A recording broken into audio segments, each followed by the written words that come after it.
And we begin tonight with an outpouring of grief in Sacramento after a shooting leaves a 7-year-old dead. Tonight, her family is remembering a little girl whose life was cut short just days before her birthday. God blessed her. God blessed her full of spirit, full of life.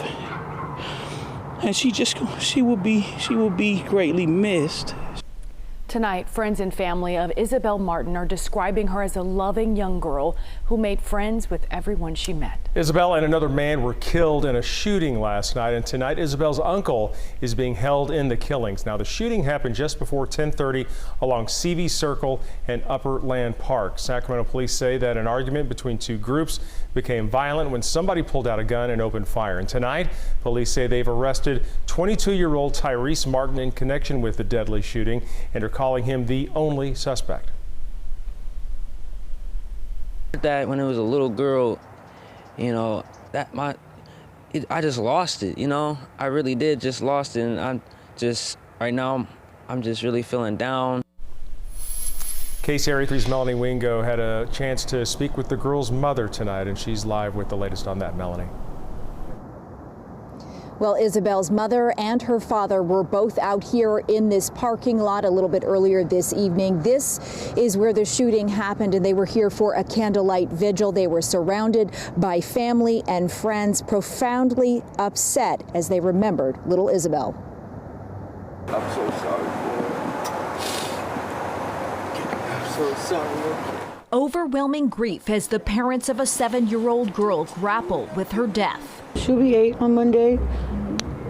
She was very excited for that. Just 5 days away from celebrating her birthday, police say Isabel Delgadillo Martin was killed by gunfire Tuesday night. I got on the ground with her, calling 911. 911 lady told me to do CPR on her. Isabel's mother with her in the child's final moments of life. I was just screaming for help, someone to help me. Family and friends coming together in tragedy to support Isabel's parents. I know, Lord Jesus, if nobody else knows, I know you are real and you will heal us, Father God.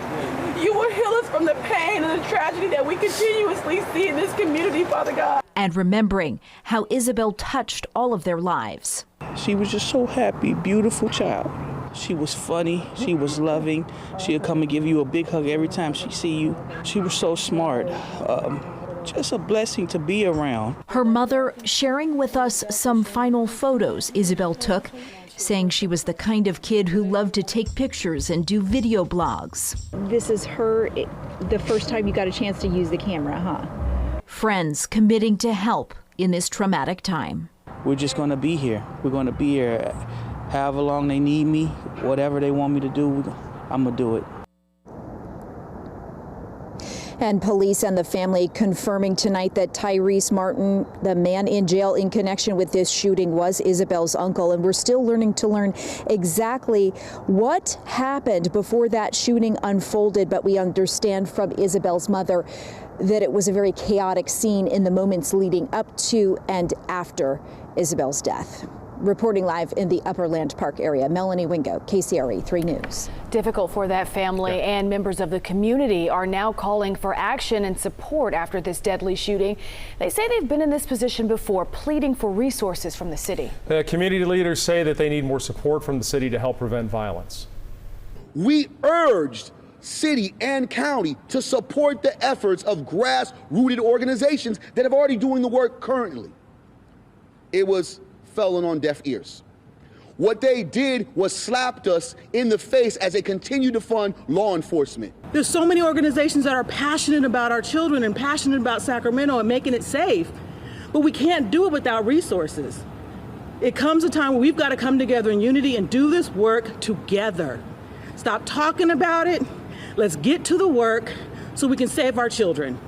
Councilmember Katie Valenzuela, who represents the district where the shooting happened, was also at the gathering today. She says that she has put in a request asking for $1 million to help fund programs that support youth outreach, mental health services, and other areas these leaders feel resources are currently missing.